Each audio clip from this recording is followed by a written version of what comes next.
That's where we do already have a severe thunderstorm watch that's been issued. That runs until 9 p.m. Eastern time, north and south of I-4.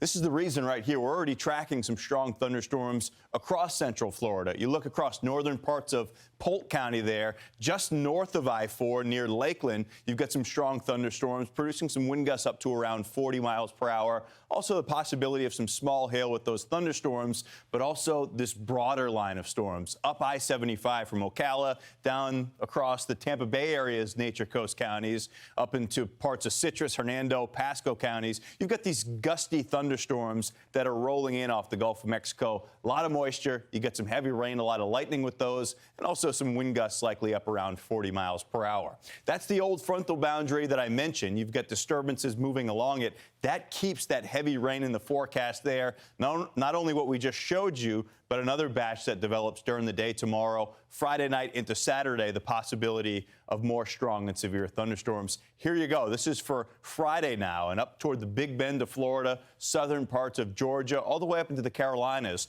the possibility for some strong thunderstorms there. Future track is showing you that. You get this batch that moves on through the afternoon, the first part of the evening across central Florida, heading into the overnight hours tonight.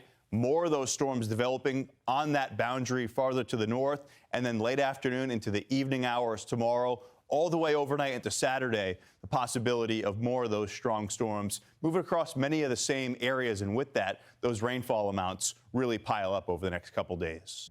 I'm Amy Freeze. Welcome to Fox Weather's YouTube page. We have more great videos on the way, so make sure to subscribe to stay updated on all things weather.